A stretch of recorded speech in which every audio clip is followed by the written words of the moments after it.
라디오 텐텐 기도입니다. 오늘 날마다 죽기로 큐티 본문은 출애굽기 8장 16절에서 32절 말씀입니다. 본문은 애굽의 세 번째 재앙인 티끌이가 되는 재앙과 네 번째 재앙인 파리 재앙을 다루고 있습니다. 첫 번째, 바로의 타협. 파리 때의 공격으로 바로는 결국 굴복하게 되었습니다. 그는 모세와 아론에게 너희 하나님께 제사를 드리라고 허락합니다. 그런데 그는 교활한 타협안을 제시합니다. 25절 말씀, 바로가 모세와 아론을 불러 이르되 너희는 가서 이 땅에서 너희 하나님께 제사를 드리라. 바로는 모세와 아론에게 하나님께 제사를 드리라고 합니다. 그러면서 뭐라고 말합니까? 이 땅에서 제사를 드리라고 말합니다. 하나님을 섬기되 이 땅을 떠나지 말라는 것입니다. 이 말은 예수는 믿되 생활은 바꾸지 말고 예배만 드리라는 것입니다. 겉으로 보기에 이것은 마치 인심을 쓰는 것 같습니다. 그러나 얼마나 교활한 타협인지 모릅니다. 오늘날 사탄은 우리에게 이렇게 말합니다. 예수 믿으라. 예수 믿지 말라는 건 아니다. 그러나 그 정도만 해도 충분하다. 그렇게 말합니다. 그러나 하나님이 이스라엘 백성에게 요구하신 것은 애굽을 떠나는 것이었습니다. 애굽의 가치관과 다른 가치관을 가지고 사는 것이었습니다. 애굽의 영향력이 미치지 않는 세상에서 사는 것이었습니다. 다른 윤리가 행해지는 땅에서 사는 것이었습니다. 그러나 사탄은 그렇게 말하지 않습니다. 그렇게 살면 너무 힘드니까 적당히 타협하고 살라고 말합니다. 예배를 드리면 된 것 아니냐고 말합니다. 꼭 일상의 삶까지 그렇게 성경적으로 살려고 노력할 필요가 뭐가 있냐고 말합니다. 회사에서, 학교에서 내가 교회에 다니는 사람인 걸 굳이 밝혀야 될 이유가 뭐가 있냐고 말합니다.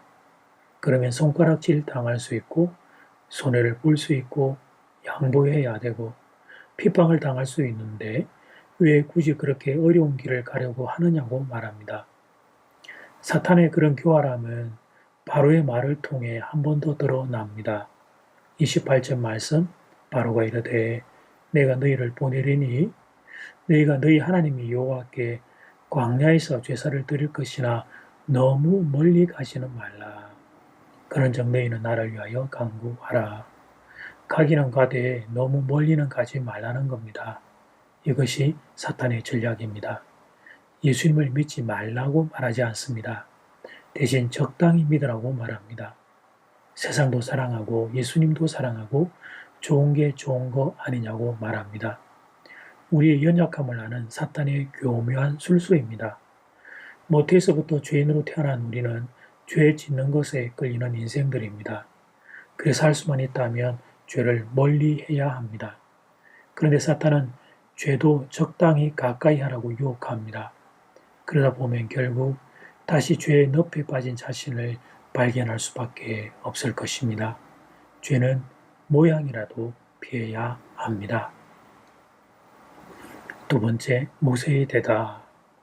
바로의 제안 앞에 모세는 온유하며 담대하게 거절을 합니다. 온유함과 담대함, 이 두 가지 자세가 세상을 사는 성도의 모습이 되어야 합니다. 26절 말씀, 모세가 이르되 그리함은 부당하니이다. 우리가 우리 하나님 여호와께 제사를 드리는 것은 애굽 사람이 싫어하는 바인즉 우리가 만일 애굽 사람의 목전에서 제사를 드리면 그들이 그것을 미워하여 우리를 돌로 치지 아니하리까. 먼저 모세는 바로를 왕으로 인정해 드립니다. 자신이 하나님의 음성을 들었다고 무례하게 바로에게 대어들지 않습니다. 하나님이 배후에 있다는 것은 신적인 권위를 입은 것입니다. 그러니 모세 입장에서 큰 소리를 칠 만도 했습니다. 그러나 그렇게 하지 않습니다. 예의를 갖추어 바로 왕에게 대답을 하고 있습니다.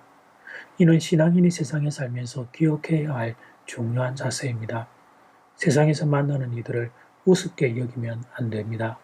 나는 예수를 믿는다고 신적인 권위를 입었다고 예수 모르는 사람들을 차별하면 안 됩니다. 그들도 하나님 사랑의 대상입니다. 그들도 하나님은 구원하기를 원하십니다. 다만 내가 먼저 하나님의 은혜를 입어 복음 안에 들어서게 된 겁니다. 그래서 학교의 선생님, 직장의 상사, 사회의 어른들에 대한 예의를 잊지 않는 성도가 되어야 합니다. 이것은 인간의 기본 자세이기 때문입니다. 그러나 모세는 그 온유한 태도 가운데에도 담대하게 하나님의 뜻을 밝힙니다. 제가 바로 당신을 이집트의 왕으로 존중합니다. 그러나 제가 믿는 하나님의 뜻은 이것이기에 이렇게 말씀드립니다. 그렇게 담대하게 하나님의 뜻을 밝힙니다. 사실 바로 왕에게 이렇게 말한다는 것은 당시의 시대적인 상황을 놓고 볼 때 모세가 목숨을 걸었다고 볼 수 있습니다.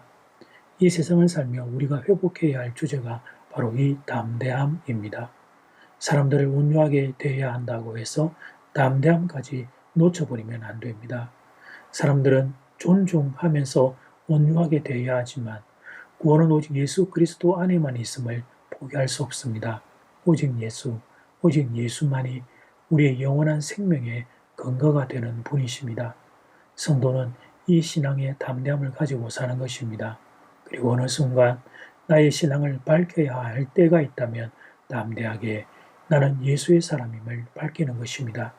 그리고 한 걸음 더 나아가 그 사람에게도 예수의 구원을 전할 수 있는 인생이 되는 것입니다. 바라기는 여러분에게 이런 온유함과 담대함이 자리하게 되기를 주님 이름으로 축복합니다.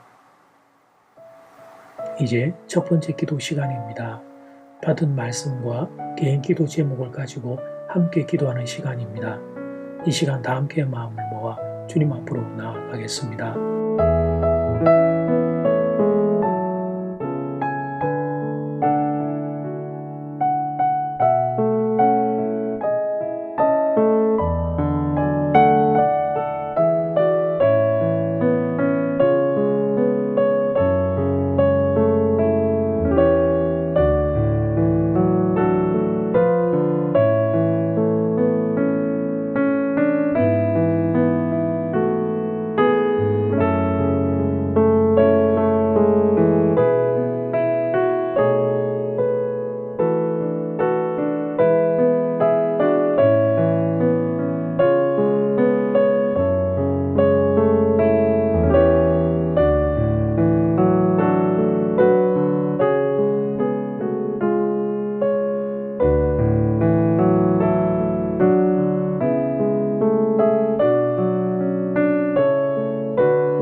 이제 두 번째 기도 시간입니다.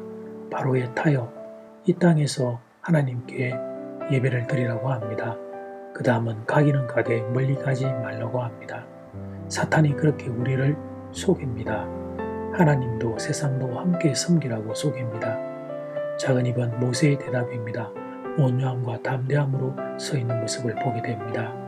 우리에게 이 모세의 온유함과 담대함이 있기를 이 시간 다 함께 마음을 모아 기도드리겠습니다.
예수님 세상을 살며 바로의 타입과 같은 사탄의 속임수를 우리가 자주 접합니다. 이 땅에서 그리고 가기는 가되 멀리 가지 말라는 예수 믿는 것과 세상의 가치관을 더불어 함께 섬기라는 유혹을 우리가 많이 받습니다. 그럴 때 모세의 모습이 우리의 모습이 될 수 있기를 소원합니다. 온유함으로 사람들을 대하되 담대함으로 예수의 사람임을 하나님 내가 밝힐 수 있는 그리고 구원의 도를 전할 수 있는 담대함이 우리에게 있기를 소원합니다. 온유함과 담대함으로 이 땅을 성내하는 하나님의 백성들 될 수 있도록 사랑하는 성도들 위해 성령의 기름을 부어 주시옵소서. 예수님 이름으로 기도드립니다. 아멘. 이제는 각자 개인적으로 기도하시면 되겠습니다. 평안한 밤 되십시오.